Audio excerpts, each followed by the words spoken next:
Hello everyone, today is October 15th and this is our session number 6 of the Wyckoff Practicum course.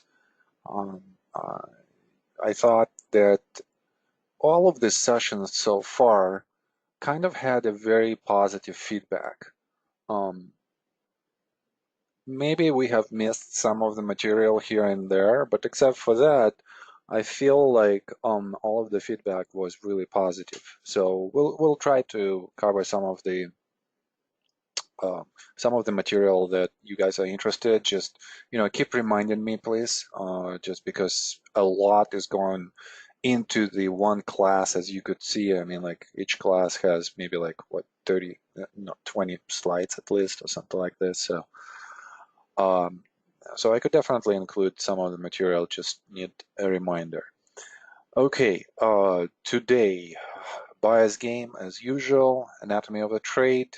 We have kind of like a dilemma there, so let's solve it.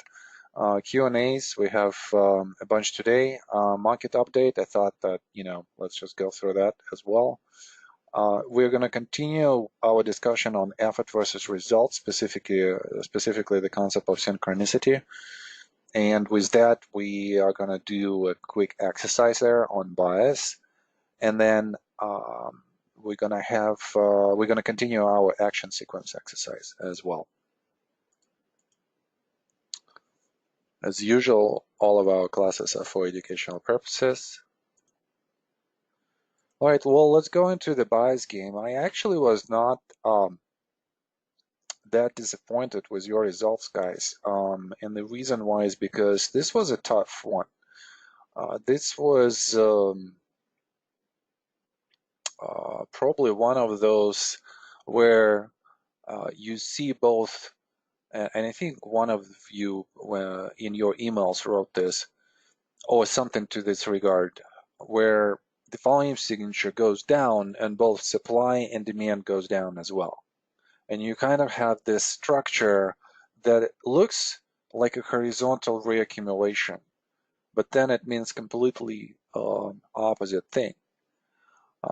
So I want to know what was the difficulty except for that. And I wonder if you guys could maybe write it down really quickly and tell me like what were the issues with this chart working with this. And I'm giving you right away the definition of the downside distribution.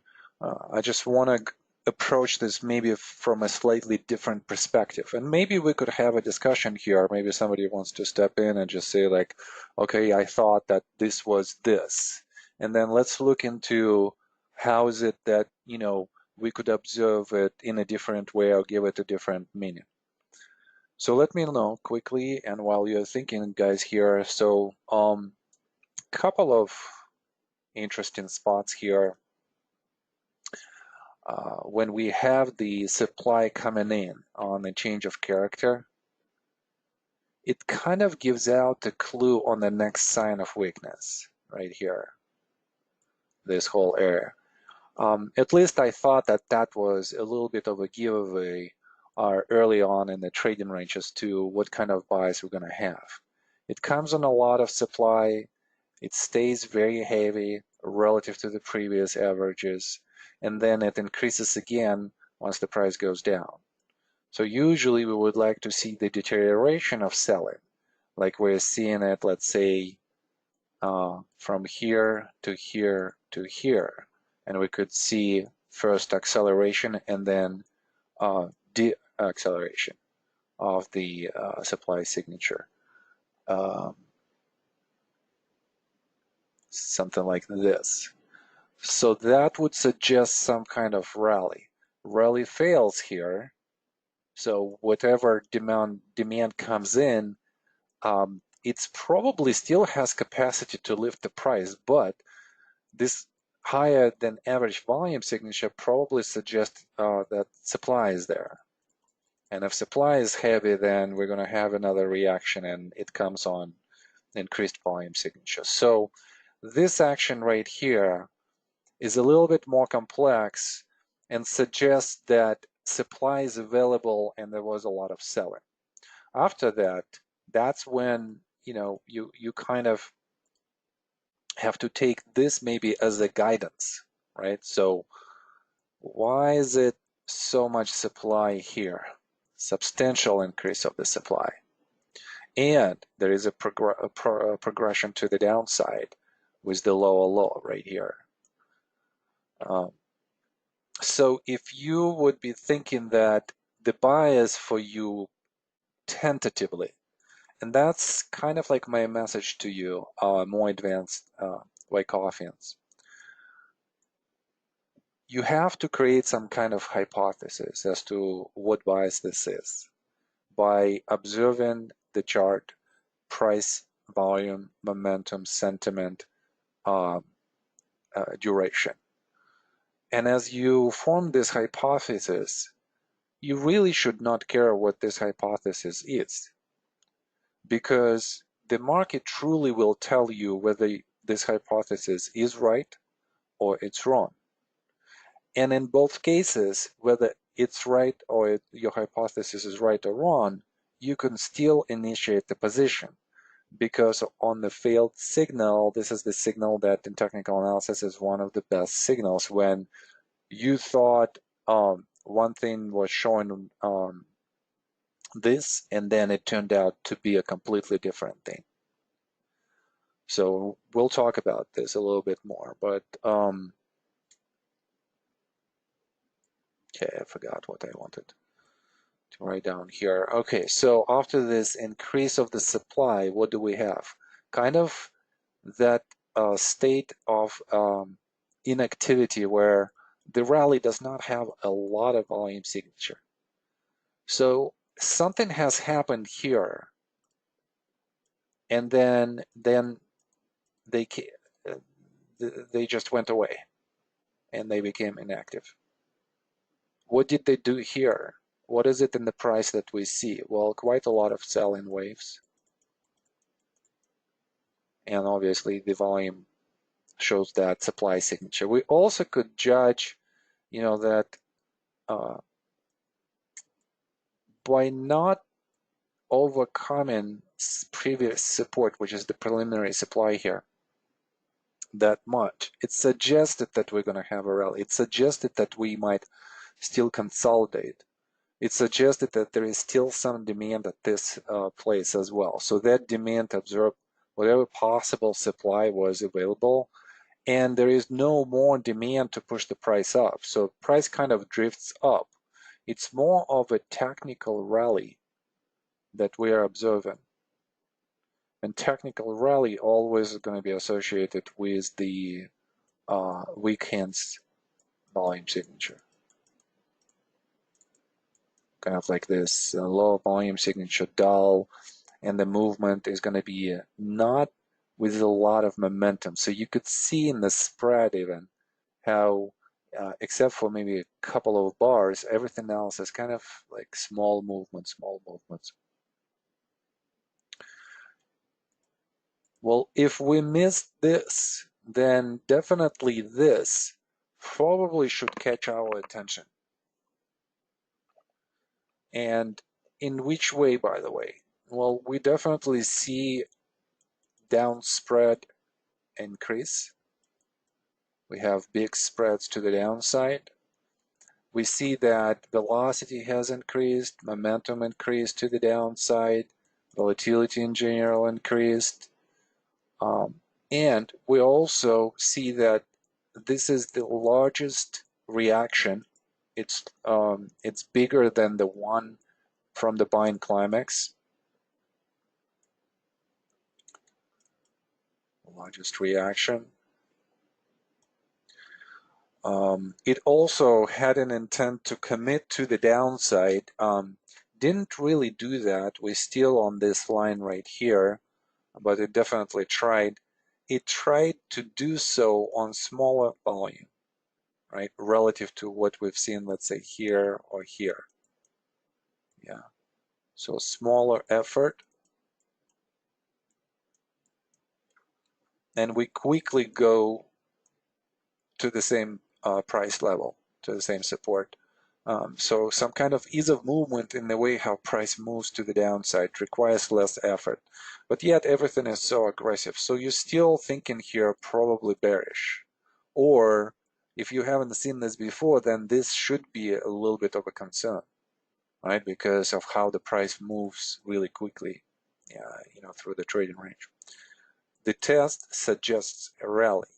And now here's a great opportunity for us to judge the rally against its previous predecessor, this rally right here. And we could see that both rallies have the same characteristics. We see that the volume signature is extremely low. It's even lower on the second rally. We see that the price spread to the upside, those momentum bars, are decreasing in size. So that suggests that there is not a lot of buying. And if we see an occasional volume signature increase, it doesn't produce big momentum bars. So that buying is of poor quality. That buying is not of the aggressive institutional quality. And we kind of anticipate that we're going to have a lower high. If this is a lower high, then we're going to have a higher high as an upthrust, a change of character in a big decline, a lower high on diminishing volume characteristics. It's probably showing us that the demand is of such poor quality that the price is just going to start drifting down, and it does. But not only that, the price also increases supply characteristics on the way down. So that gives us, again, this idea of the ease of movement, where maybe supply does not increase so much, but the price still moves to the downside.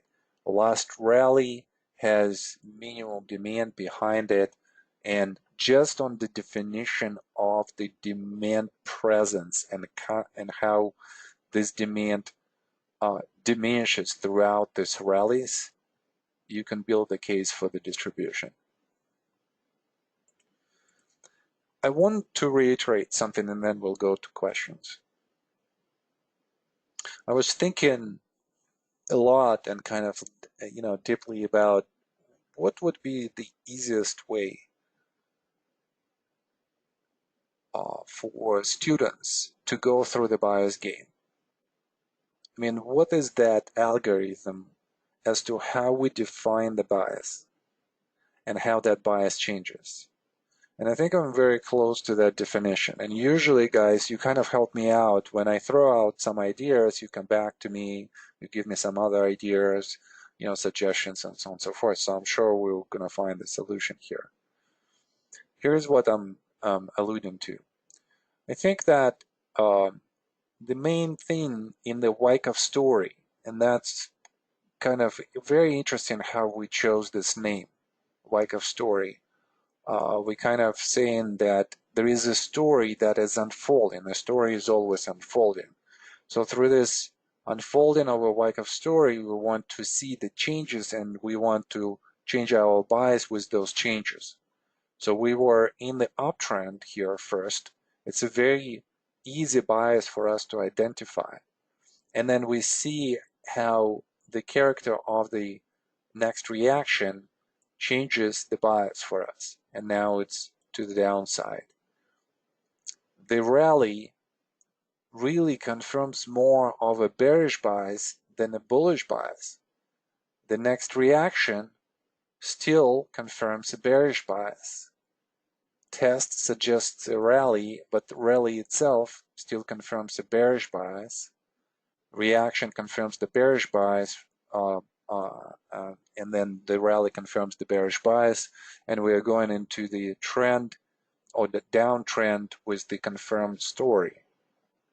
And sometimes that story could change really quickly from one structure to another, or mini structure in the trading range. But if you would follow that story from one swing to another, then you should logically come to the conclusion on the bias by the end of this. And I think that that's what kind of like I'm alluding to when I'm saying that maybe this would be the best way to go about defining the bias. And you could go through the story multiple times. Sometimes I want to look only at the demand, and I'm saying, okay, I'm going to compare this rally to this rally to this rally and then to this rally. Then I'm going to compare only supply, and I'm going to compare all of these reactions that I have. Then I'm going to look at the whole formation, and I'm going to look at the structure, and I'm going to try to define where my phases are. And just try to figure out also structurally, maybe some scenarios are not materializing. So for instance, maybe I was thinking that this is phase C. Well, after phase C, we should have a sign of strength, and this doesn't look like a sign of strength by the character, nor by the result of it, and so on and so forth. All right, let's look at some questions.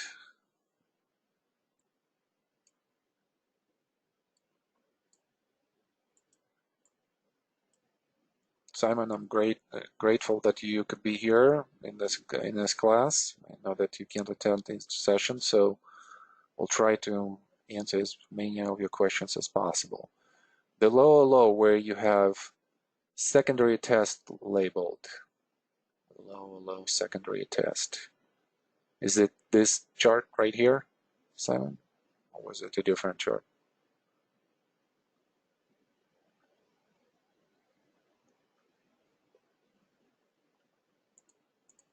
This lower low right here? Yes, okay. The low low, how do we not mistake this for accumulation buying at the bottom of the trading range, support price at the lower low? Yeah, and the same here, by the way, right? Here is that thing. Remember, we were going through this synchronicity, right? So we were saying as the price goes up, there is this force in the increased selling that comes and produces stopping action, right? And then after this, because this is kind of like a, you know, kind of like a big energy event. Both of the forces are exhausted, so we're gonna see that both supply and demand are gonna diminish in their signatures. And it's usually because of the diminished supply characteristic that locally we're going to have some kind of mini or substructure, however you want to call this. And this mini structure is going to have elements that are going to be reaccumulation type of elements. What are those? Higher lows, sometimes higher highs, and then we are going to see how the volatility is going to diminish. Because of that decrease of volatility and the stop in action, we're going to have some kind of rally. Another way of thinking about this is think about big institutions. They're getting out of the positions. What do?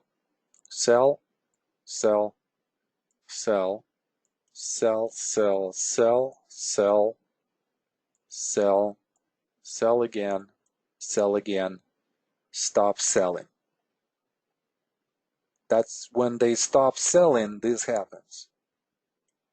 And then if they stopped selling in the stock that was moving with a lot of momentum and was the outperformer, you know, a lot of this is going to materialize in an attempt to continue the uptrend. And that's what we're seeing in that rally.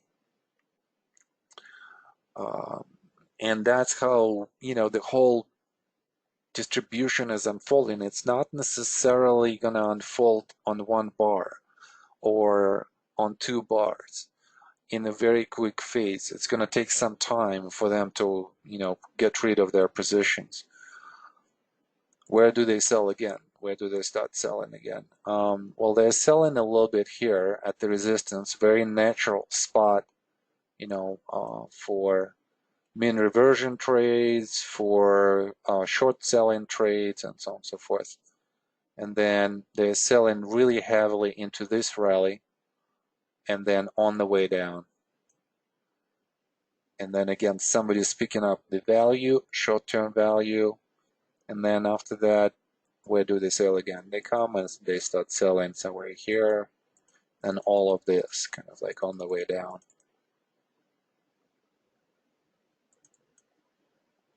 And then late institutional capitulation happens here. You could see this from the volume signature. So these are the institutions that are given up at the last cliffhanger moment. They see that the performance is starting to deteriorate, and in this particular case, utilities were outperforming the market for quite some time in 2007, and then in 2008 as well, and then it was the whole market. They started to capitulate, and they are starting to capitulate into the climax of of the market. So kind of like an overall deterioration of the market, even utilities, can't escape. All right, guys, what else? Other questions? I was thinking the change of character came in phase B before the minus sign of weakness. I can see it does look somewhat different after the buying climax, unless you are including the volume and supply increase after the buying climax is also part of the change of character as well. Okay, so Sharon is saying, Sharon, I think that you're basically saying that this looked like a change of character, right? This big reaction in the middle rather than the one before, and would that mean that you would be thinking that this is a buying climax right here, and this whole thing here is distribution? Is that how? Yeah. Okay. Yes. Okay. Great.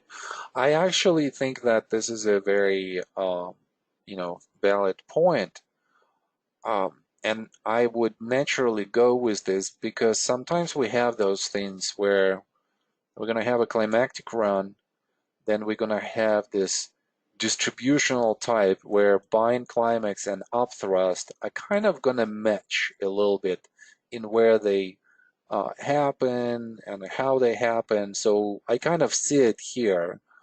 And usually this distribution would be more for a potential reaccumulation and kind of like a continuation to the upside. Here, this is slightly different because we could see that in this structure, there is a lot of selling. So that's why we have to combine these two together because it kind of shows us where this selling happens, and it happens not at the same time, just gradually with time. And we have to go through all of those swings, and the hardest part of it is just to make sure that we see how the swing ends and we see how the swing begins. And we'll talk about the significant bars today again, so that's going to be important for us. Okay, another question. How do we not get confused with rally, with the increased effort versus a rally, which is the ease of movement? Okay, well, which rally was what we're talking about? Probably this one, right? So we're talking about a rally. Well, I would say probably we usually, Simon, would be thinking about the rally that would have diminished volume characteristics, right? Or let's say diminishing demand. Or we're going to be talking about the ease of movement, a rally that would have the same characteristics, right? So that rally also would have the characteristics of the volume decrease and with that demand decrease. I think that's the question, right? So the very simplistic answer to this is this. Always think of the ease of movement as an action that expands the result, where there is some kind of commitment, and that result is being shown through this commitment. So we could have, for instance, a rally. If this rally right here would stay above the resistance and would show the commitment to be above that resistance, then we would say that this volume signature was an ease of movement. But it fails in the upthrust manner. And that's kind of like the logic of it. So when we look into this rally right here and the volume is diminishing, we cannot say that this is an ease of movement rally because it doesn't do really anything except for maybe like a temporary commitment above this high right here. But on the sloping range, it doesn't even do that. It doesn't commit above the actual slope. So therefore, there is no commitment, there is no ease of movement, and this is more of the weak hands, poor demand. And that's the big difference. So hopefully, guys, you'll remember this.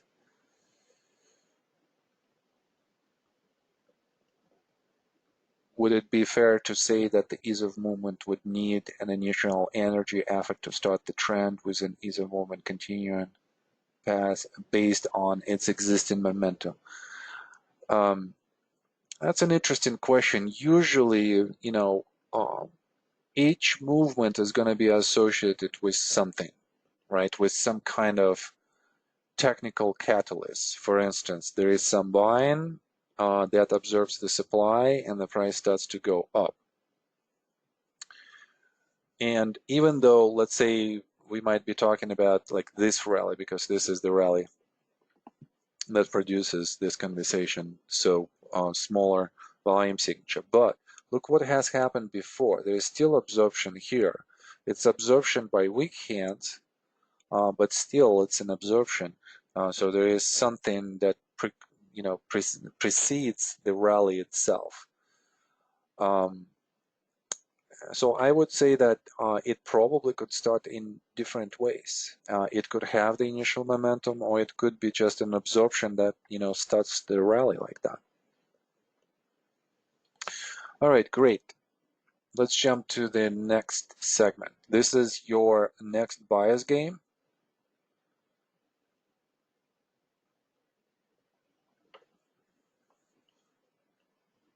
Yeah, I'm just looking at this chart. It's gonna be probably difficult.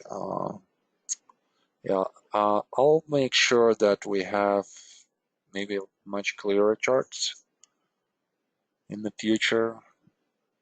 Yeah, not my favorite, but still, let's go through this. Same exercise. So let's do this. And by the way, guys, I want you to record your bias games, the score. How many out of how many? Because at the end of the semester, we're gonna have our, I'm gonna ask you to email me your score. So please keep it. Let's talk about the markets really quick. So I think that, last time we were somewhere here. Right here, yeah, on this red bar. So the key was not to penetrate these lows and obviously not these lows. And as we are seeing the change, how does the change happen? This bar right here, it actually committed to the downside. The close was below the last significant bar that committed above the last bar to the downside. So we have a down movement, an up movement, a down movement, and then this bar reverses the previous bar, an up movement. So if we're not being caught up, with an idea of like going after each swing, then this looks like a test and this looks like a failed sprint, which we would label as last point of support. And all of the bars that are coming out of this area, out of the high or low, are momentum bars. Now, what's interesting is the volume signature is not supporting that momentum in terms of like, oh, there is not enough buying. My argument with that would be there was a lot of buying right here, and then this higher low is just a function of the smallest selling pressure right now. So therefore, whatever absorption happened here in this at this level, we don't need to have such a strong demand presence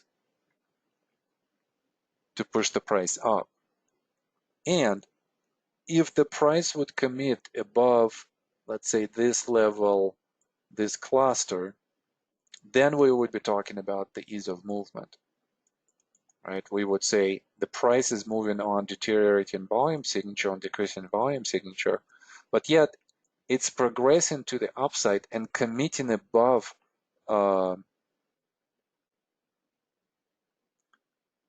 above the specific levels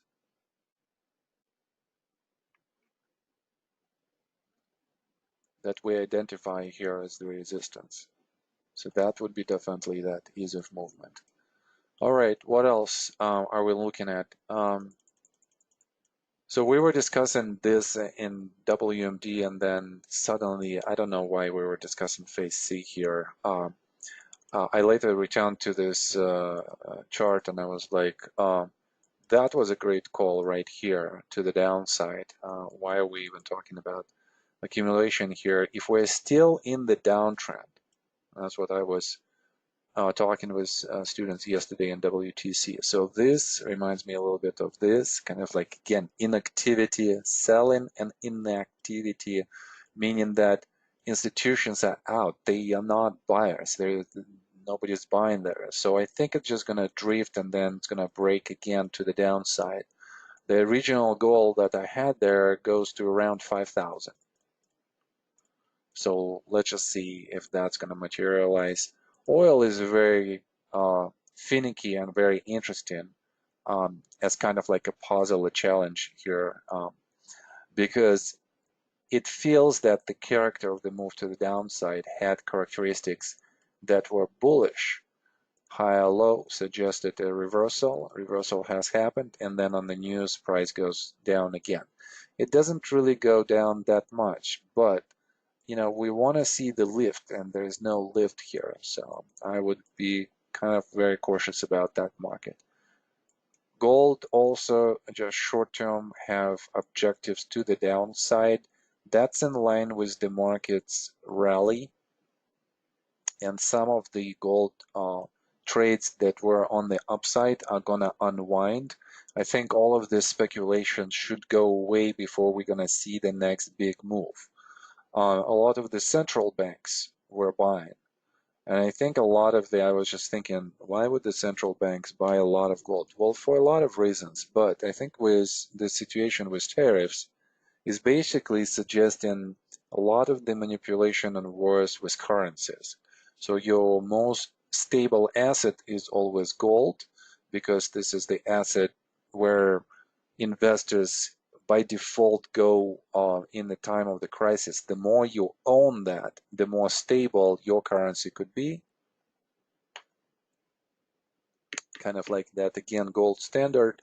And therefore, central banks are buying a lot of gold.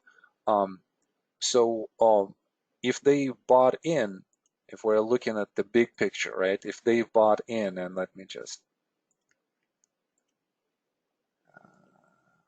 do this.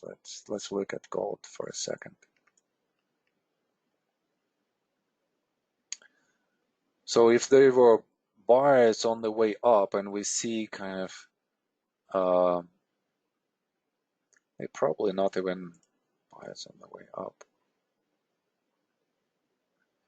Most likely they've been buying as a program for quite some time, all throughout 2016, 17, 18, and 19. And they just accelerated their buying. But what I want to say that in this rally, you clearly could see where speculation started to take place. Probably somewhere here. This is a very speculative volume signature increase. So all of this speculation has to get out of the system. So that supports the idea that we might have lower prices in gold for the short term being. Something like this, maybe like into this area right here. And that would take all of these speculators out of their positions. They would be closing their positions. And on that capitulation, so we have to have maybe like a day or two where gold is going to be in the news and gold is going to be doubted as that, favorable position. That's when the big operator is going to come in, and that liquidity will allow them to get into the more meaningful position. Looks a little bit bearish here, right? But at the same time, yeah, look at this. Lower highs, sign of weakness, lower high again, and it's just breaking to the downside. And it's breaking both on the diminishing supply and diminishing demand. But because there is a change of character right here, the bias is to the downside or consolidation, and so that's what it's doing. All right.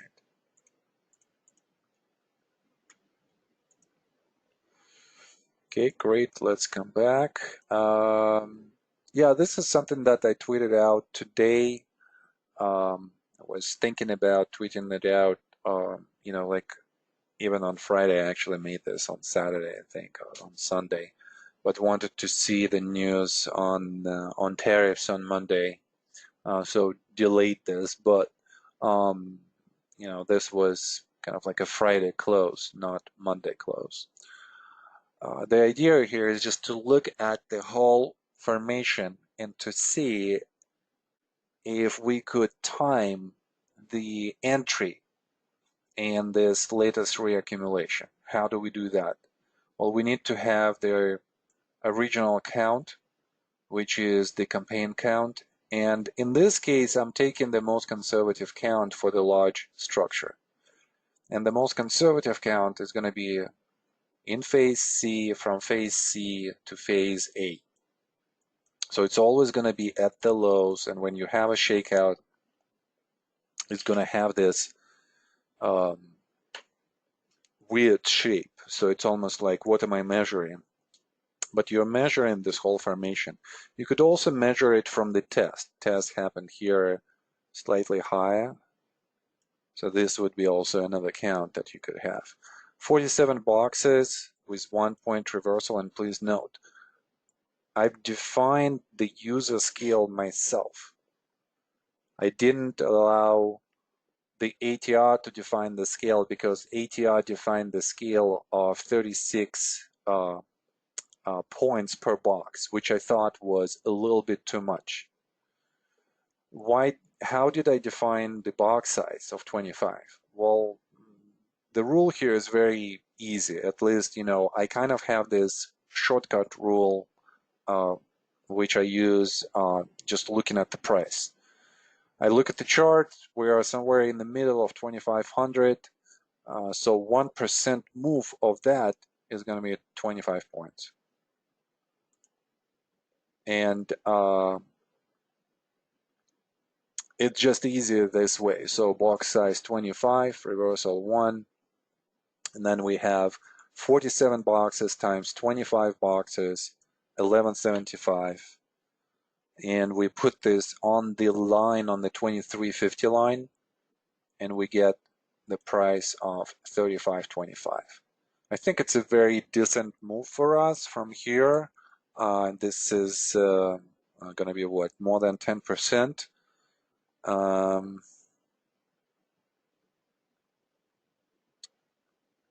And I'm just thinking about the timing. So the timing mechanism works like this. when you have the original target, which is 35.25, you need to create in the reaccumulation, in the confirming count, the same number of boxes that would cover the count in such way that would bring it to the same objective, 3,500. So we could back engineer it when we can say, okay, well, if, for instance, we need to get to 3,500 on S&P in this reaccumulation, how many columns would we need to create? Well, we need about 24 columns, and that's exactly where we are right now. From the last point of the support to the change of character, where supply has increased and showed us, some, elements of the supply, we need 24 boxes, and that those 24 boxes materialized. So that gives us the timing, and it basically tells us that if this is a reaccumulation, it should be completed by this time, and the price should leave the trading range. That's the only timing mechanism that we have with PNF. And it's just so nicely kind of like showing in today's market. Hopefully we are right on the bias. So we'll see how that's gonna go. Trade count, we are taking this formation right here. I already shown, the LPS and change of character points. Here we have the possibility to take the maximum and minimum because we have two count lines, 2750 and 2900.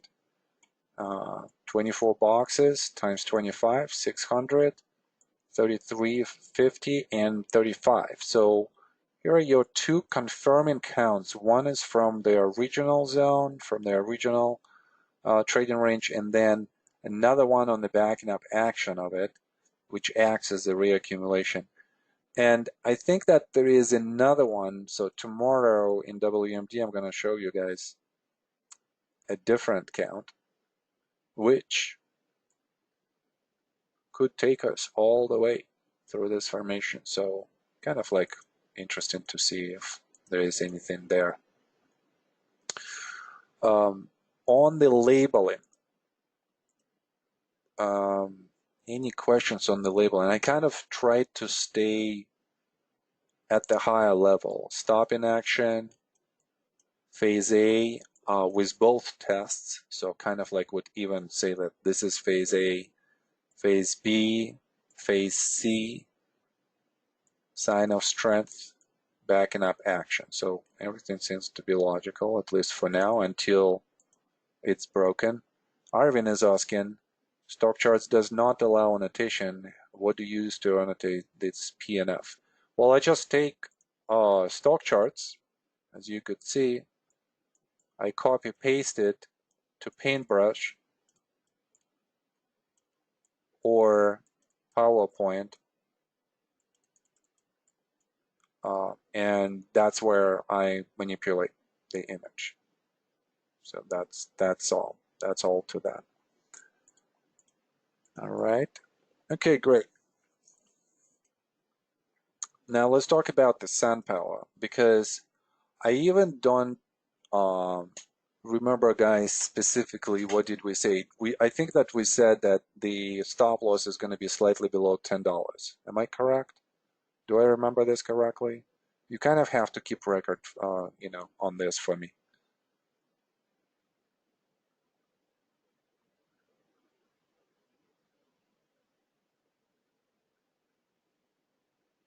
And by the way, here Ronnie is showing us that exactly that idea, right? So we're looking at 10 boxes, box size, half a dollar, and then it takes us to the target of 10. Well, of course, I mean, like if it's a target of 10, then probably the stop loss should be somewhere lower, but it did go, actually, let me just see what was the lowest. It did go to maybe like 9 something, 910, 920. So I think that it would take us out just even on this bar right here or on the bars below that. And here is a very interesting question. I mean, if, let's say, if you wouldn't be in this position, how would you think about this stock? That's number one. Secondly, where do you think in the formation we are? Thirdly, if you know where we are in the formation and the structure, then what would be the action here? And fourthly, you know, with the trade that we had, what was the mistake? So let's address those issues, you know, maybe like one by one. Let's start with this. Where do you think, guys, we are in the price cycle for this stock? And we've talked, and you could just kind of like tell me. Okay, so if this is the price cycle, where do you think we are? Accumulation, distribution. Okay, Sharon is saying still in the downtrend. Well, Sharon, we're probably, what, talking about this downtrend right here? So this is very short term, right? Simon is saying in the distribution. Okay. Yes, we were. Okay, and like both of you are right. Because if we look at the short term, right, we're going to say, yes, we are in the downtrend, like Sharon was saying. And we could say that, well, partially we are in the distributional formation that is short term. Ricky saying distribution, Francis saying long term looks still like a backing up action. Yes, so the long term, and this is just a short term chart, the long term looks like this. And we did just this. So we had phase C, we had a major sign of strength, and we are in the backing up action right now. So let's define where we are in the price cycle first. We are probably somewhere here. Where would we observe that major sign of strength? We probably observe it in the emergence of the trend quadrant, right? So therefore, we are somewhere at the beginning of the trend. Institutions got into the stock. They own the supply of the stock. And right now, backing up action is happening. How is this backing up action is unfolding? That's what we are trying to figure out. And then based on that, that's how we should be thinking about our trades. Well, we see that we have a very definitive buying climax into the major sign of strength high. Then we have a distributional top. And then what do you think, guys, this is? This reaction.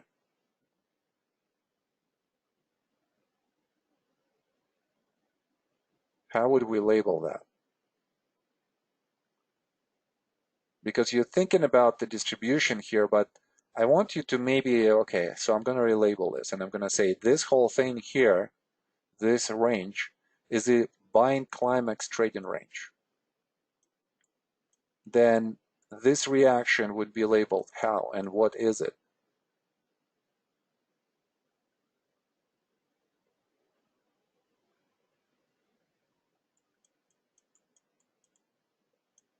Yes, automatic reaction, exactly. Remember that pattern in the reaccumulation? We're going into the climactic action, then we're going to have like a small distributional top, then we're going to have some kind of shakeout like a downtrend, which is going to be our automatic reaction, and then a consolidation. Out of that consolidation, then we're going to have a resumption of the trend. So I think that maybe that's what's kind of like happening here. We were in this small distributional top that suggested to move to the downside. Here's this move. Look at how the volume signature is just diminishing. There's no progression to the downside. I think that there is some kind of exhaustion of selling We had our last momentum kickoff was up to this area right here, so we are right in that zone where there should be some kind of stop in action, and we see that. But still, short-term weakness is still there, both on the relative, on the momentum, in price, and we are probably somewhere here. So you could see how we would be thinking that in the bigger price cycle, we're just at the beginning of the trend. We're just going through a potential reaccumulation as a backing up action. And then in the backing up action, we are probably still on a change of character going into the automatic rally phase. So from this point of view, think about the trades that are available to us. Those trades are probably going to be what? We are either opening the trade here with an assumption that this could be a lower low in this whole backing up action, and then we are willing to go through this backing up action and we are okay. Or we could go for a short-term trade, which would be a secondary test trade into the highs, something like this. And I think that from here, especially if the price would stop here and would start, going up, you could have a small causality to push the price in an attempt to retest 14, 15, 16 bucks. So I think only those trades are available here. A low probability trade to the downside after such strong accumulation pattern is a low probability trade. It might happen, but will probably catch a lot of people off guard. And then if that happens, we most definitely, like if the price goes down, get down, and then some of the people that were buying on the way up, what are they going to do? They're going to start capitulating. So here, capitulation would be, quite intense. But we see that selling is diminishing. So our expectation is that there's going to be an attempt, to go up. And as it happens, we need to make a judgment. Does it have a lot of momentum behind it to sustain the trend, or at least to sustain the rally, let's say to 14, 15, and so on and so forth. But don't we observe significant bars that make the automatic reaction be earlier in the chart? Don't we observe significant bars that make automatic rally be earlier in the chart? What do you mean, Simon? Here is our significant bar as the reversal of this close, this, and then we probably would combine this two, then this one right here. You can combine these two. So you would be still in the downswing at this point, and you would be thinking any type of bar that closes above 10 would be a reversal type of bar. That would suggest that the downswing is done and that we could potentially go up. Here is the question. Why is the automatic reaction so late in the chart after the buying climax? Okay, well, that's the thing. Formations, right? So how do they form? How does the price movement stops? It stops on the bars that have some kind of selling present behind them. And we definitely see that in these bars that I've highlighted here. All of these bars have those characteristics where they are making the new high, breaking to the upside, of, let's say, either a long-term or just a local breakout, and they have volume spikes behind them that suggest that there is supply signature behind those bars. So we are identifying where the selling starts into the distributional pattern, and we're just saying that this whole thing is just that distributional trading range that has elements of selling into the strength, and then that stops the whole move to the downside. So on its own, it's a substructure, it's like a mini structure. So we want to recognize that. And we would label this as a buying climax trading range or something like that. But it could have its own structure: buying climax, automatic reaction, secondary test, sign of weakness, upthrust, and you could have it like this, phase C. But then this downtrend is going to be a part of a larger structure: buying climax trading range, automatic reaction. Yes, Simon, it's its own mini structure, yeah.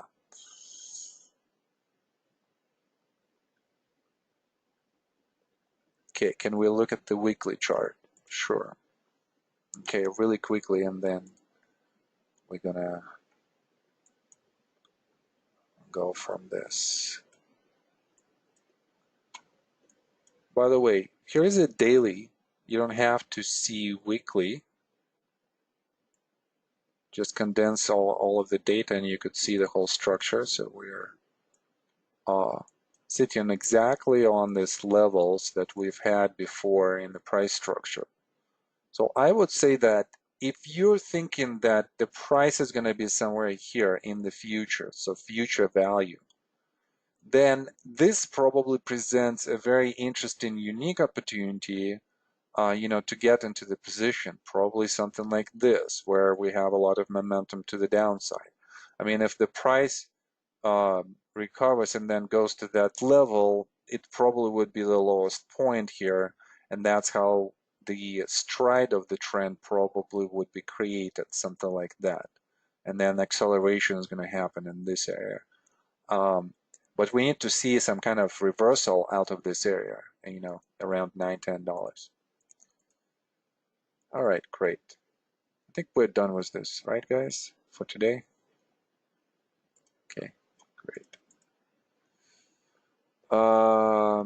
Other questions? Okay, so let's see, what is the time? 4 o'clock. Yeah, we're still okay.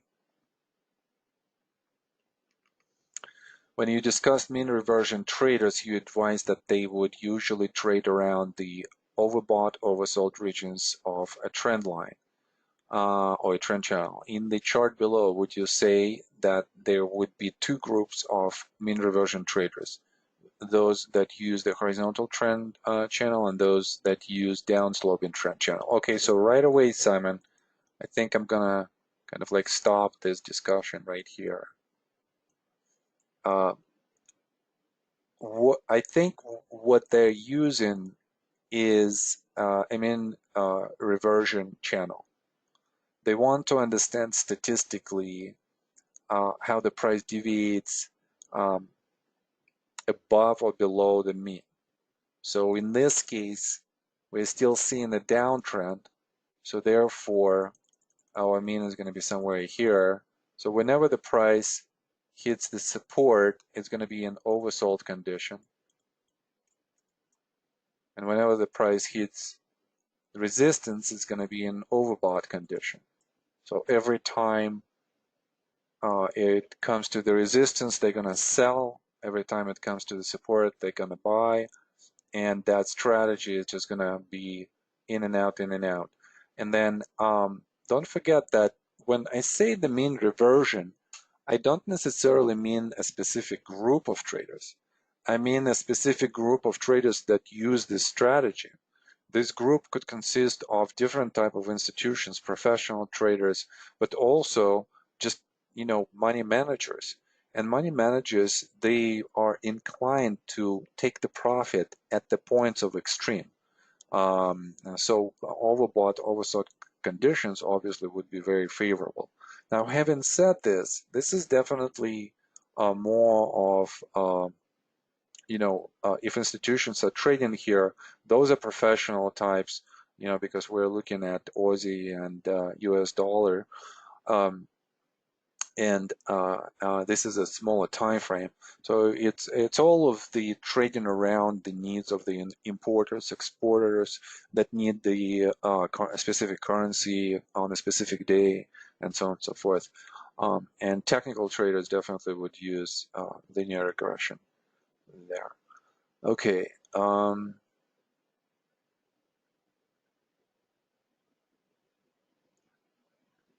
Okay, so this here we're going to discuss in the November special everything about the momentum. So probably let's talk about it there. Okay, next question. Okay, I've identified a breakout bar and the associated backing up action. However, I'm a little bit confused as to whether the next white spread bar and increased volume buying climax, okay, is actually a buying climax or a continuation of the price up move of phase D. So this one right here, and then this one right here. Okay. So this bar came right here. So we are still, what did we do here from this trading range? And see, it's a little bit of a limited data that you're giving me here, Simon. So I might be completely off here, but from what I see, I would say that this is a sign of strength. This is a backing up action right here.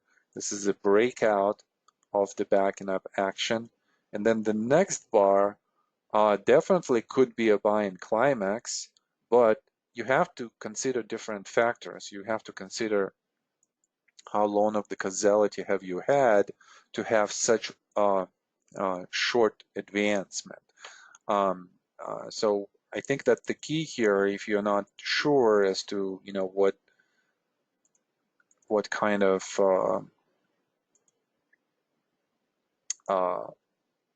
where reversal potentially, or rather where the trend could stop, I would just use a trailing stop loss.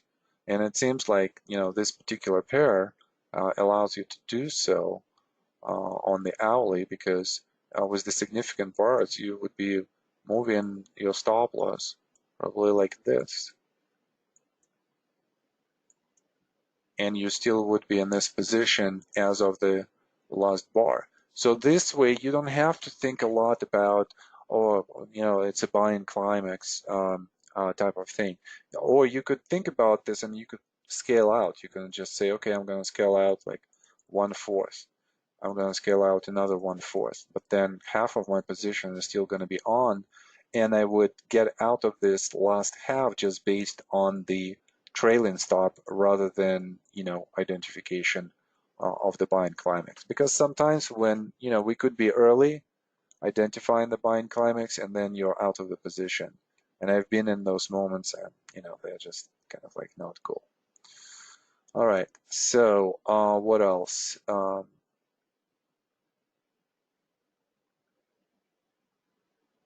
Okay, so I think that B is kind of like negated because of that as price unfolds in real time. Okay. All right, so all of this basically comes to the question of how do we actually analyze, a trading range? If you're thinking that this is a buying climax, then you have to go through all of the labeling, right? So, and phases. We should have automatic reaction, secondary test, another test in B, another test in B, potential phase C, and then phase D, something like this. So that's how you would be thinking about that. All right. From Dimitri. Is it recommended to have positions both long and short, assuming we found stock in accumulation and distribution? Very interesting question, more kind of like of the institutional type. Usually retail traders would have the positions kind of like directionally only in one direction, not necessarily in two. So there are so many answers to this question. I'm going to give you main ideas here. You could have a definition of your portfolio between longs and shorts based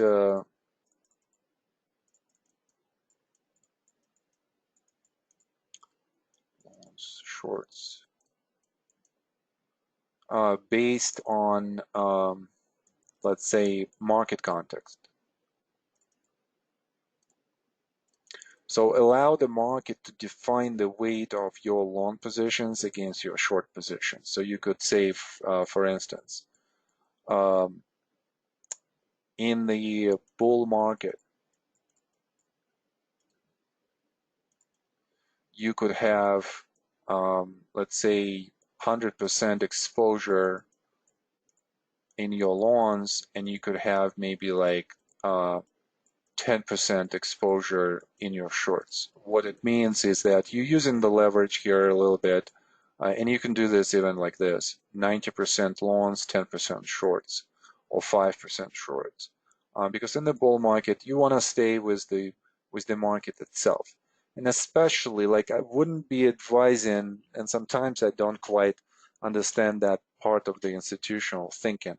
Like, especially in the times like we have right now, where the initial momentum out of the consolidation, has a push to the upside. And it's very difficult to find the positions that are going to be having the movements to the downside in a meaningful way. Because those are going to be more rare in the markets like this. So I would also be timing it, right? So I would also not only base it on the market context, but I also would time it with some kind of momentum characteristics. And we will talk about this in the November special, where those momentum characteristics come, at which spots of the trend to sustain the trend. And at those spots, those are not favorable for short positions. Short positions are going to be favorable in the long-term uptrend structure when you have short-term, let's say, cyclical weakness. These are going to work as hedges. And for sophisticated and advanced retail traders, I actually do advise for you guys to use hedges. I constantly, hedge my portfolio, not just going to cash, but actually having some positions and hedging against them. And I could hedge either against the position itself, or I can hedge my full portfolio against the market volatility in general. And that's how you sustain your equity line in the times of market, local volatility. Also, you could be thinking about the distribution of your longs and shorts.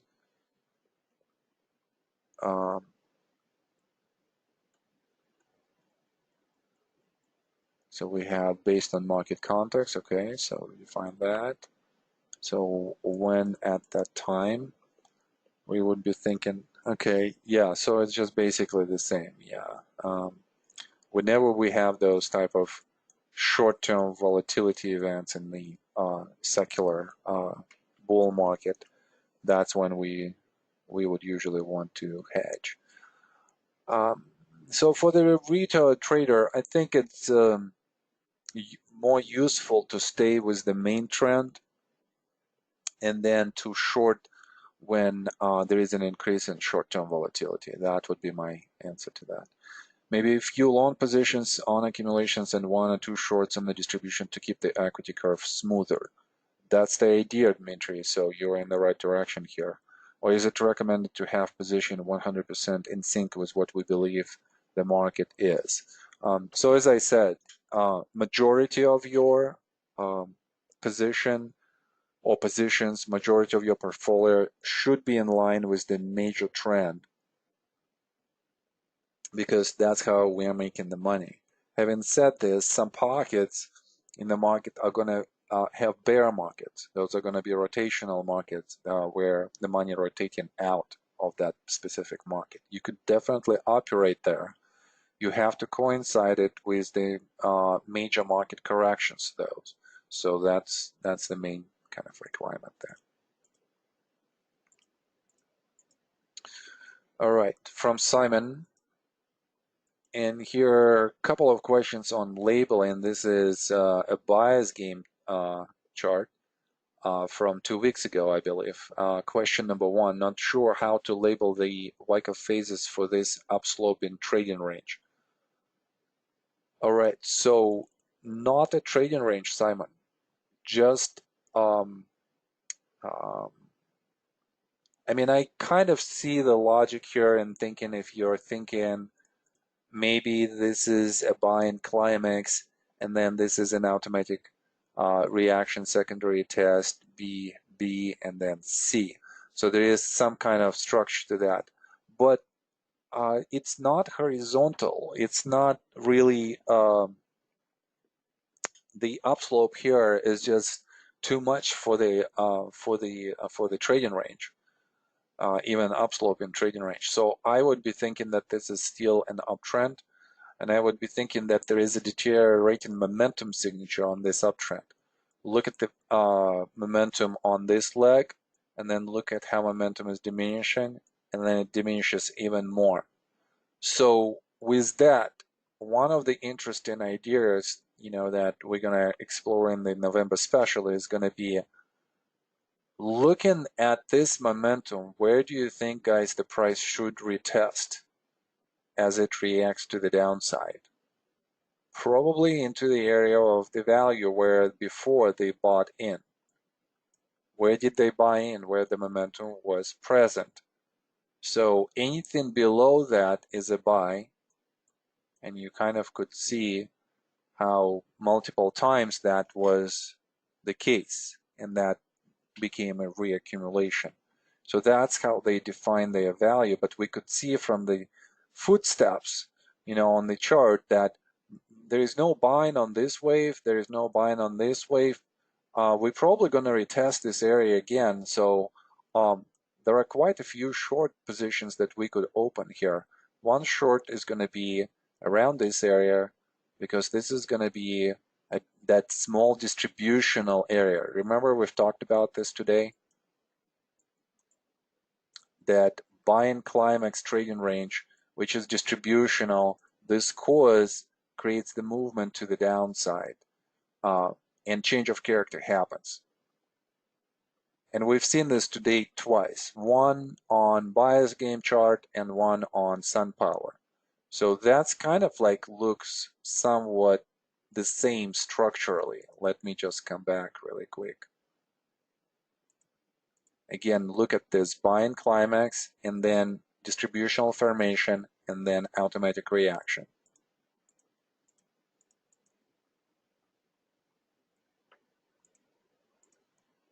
Distributional formation, automatic reaction, right? How do we identify the distributional trading range? Is it evident by the increase in the volume signature? Well, first of all, I'm looking also kind of like very briefly through the whole chart, identifying the whole trading range right here and thinking, where is my change of character? So here it is. What comes before that? There should be some kind of climactic run. I don't see that. So then if that's not the case, then probably diminished momentum character, which we see. So this was the last wave. And then we're seeing how maybe this acts a little bit as the buy-in climax. There is a little bit of the acceleration here.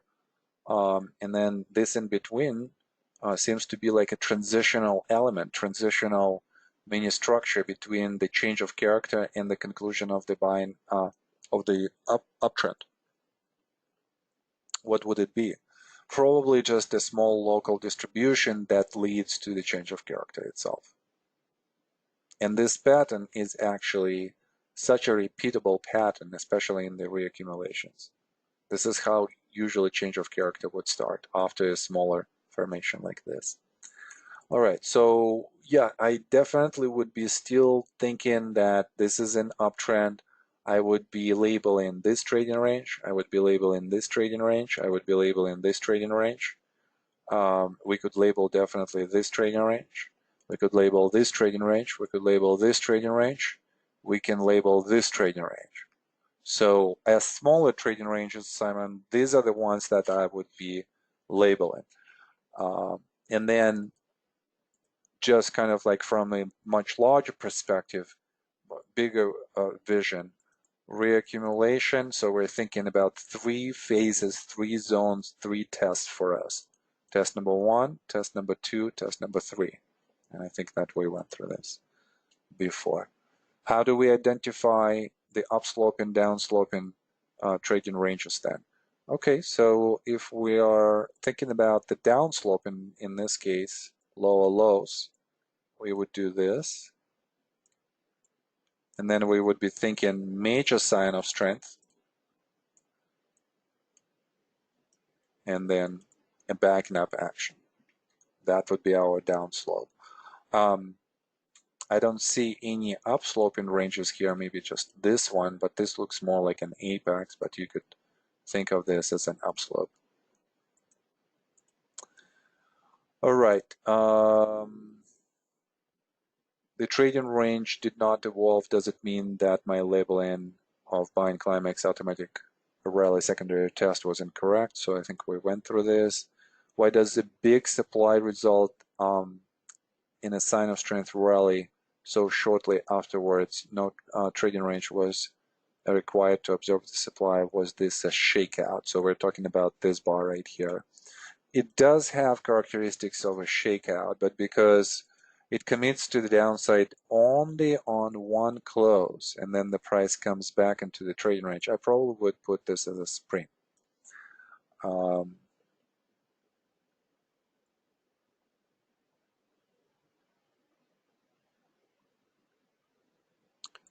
Why?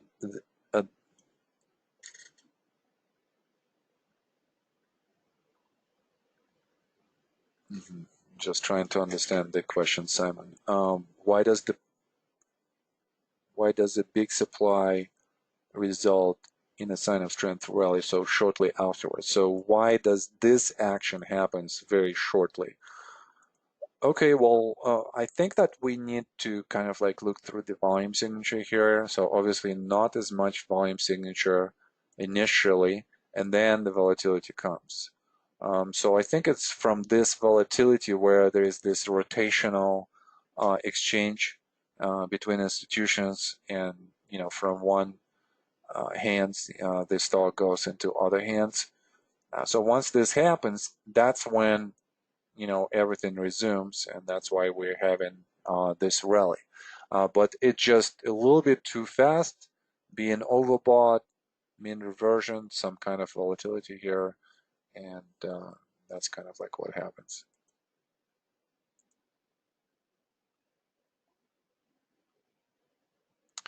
I would call this a sprint, Simon, not a shakeout.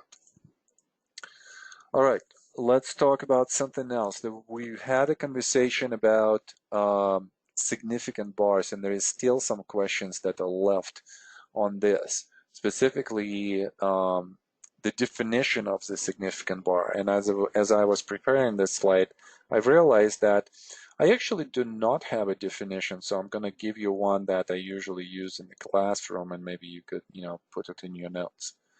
This is more the swing reversal mechanism rather than the significant bar itself. So we'll start with the description. So what do we want to see? We want to see the bar that has a significant body, significant spread, big spread. And you could define that spread by being above average by a certain percent. So if you're coding significant bar, that would be one of your code definitions. Then the close, we want to have the close either above or below 1/2 of the spread. So obviously for the up bar above 1/2, and for the down bar below 1/2 of the spreads. We also are giving our significant bar a definition of commitment. So that bar has to commit to the downside or to the upside relative to the previous bar high or low, and or relative to the most recent, support resistance support actions. But if we're talking about just definition for the significant bar, I would say that significant bar is the price progression and commitment in the direction of the institutional effort.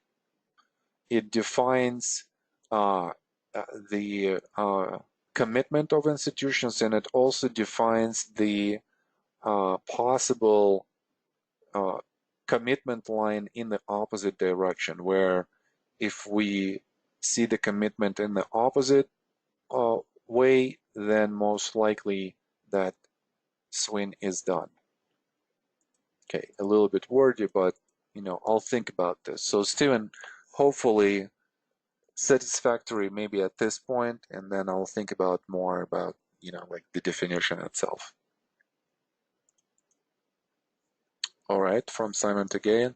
I really enjoyed your synchronicity of effort and the result explanation. I sort of had it in my mind that it has a life cycle of 4 states in context of an uptrend: value selling, stop in action, deterioration of demand while supply is present, synchronicity of effort versus result to the downside, and ease of movement. Would that be a fair thought? Yeah, that's this traffic light that we have here. Stop in supply first, that produces weakness in the supply, both in the supply and the demand. It's not just in one, like you have here, deterioration of the demand. It's in both. Supply also deteriorates because it's exhausted absorbing that demand that comes in. And then increase of the supply that produces synchronicity with price movement, and only after that an ease of movement.